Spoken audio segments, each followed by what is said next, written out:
Hello everyone! Welcome to my mini vlog. Ang ganap natin for today's video. At tara, samahan nyo na naman kami sa ganap namin ngayong araw. Let's go! At yan nga, magluluto muna ako pang almusal namin ng baby busing ko. At ito nga lang yung nasa isip ko na naman kasi wala naman ako maisip kung anong uulamin namin o anong kakainin namin pang almusal. Ang hirap talaga mag-decide kung anong kakainin o anong uulamin. Sa araw-araw ba naman lahat na nakain muna? Maliban lang sa mga mamahaling pagkain. At yan nga, nag-ano lang ako ng hotdog at saka itlog. At hinalo ko nga lang at ang ginamit ko, pinaka-oil niya ay star margarine. At haluin lang natin. Hindi ko alam kung kami lang ba yung laging namumroblema sa araw-araw na kung ano yung uulamin namin. May time pa nga na ilang oras kami bago kami makakain kung kailan gutom na talaga kami. O siya, magpa-fried rice nga muna kami ng bibibusing ko ngayon. Ngayon lang talaga kami nagganto kasi wala na talaga akong maisip kung anong kakainin namin ngayong pang umaga. At pagkatapos ko nga magluto, pinaliguan ko lang yung baby busing ko kasi naman pagkatapos siya maligo, kailangan may kakain na agad yan. Siyempre, pagkatapos siya maligo, kakain na.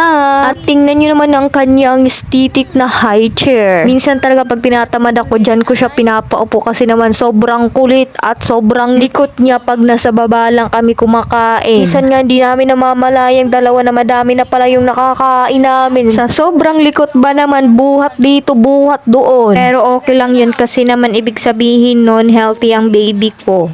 At napakadaldal na nga ng baby busing namin. Nagbo-voice over talaga ako. Lagi siya nasa tabi ko at minsan sumasabay pa pag nagsasalita ako. Hoy, wag mo ingay. Ano si mama Ay.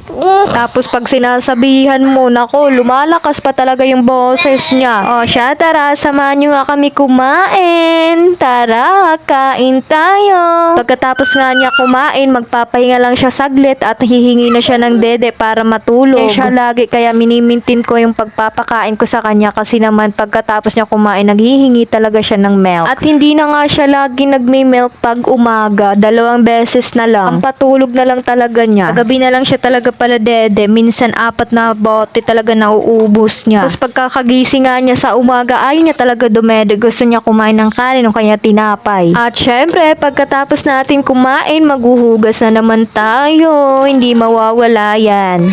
O siya, yan lang po muna. Thank Lord sa araw na ito at salamat sa mga nanonood. Bukas po ulit. Salamat!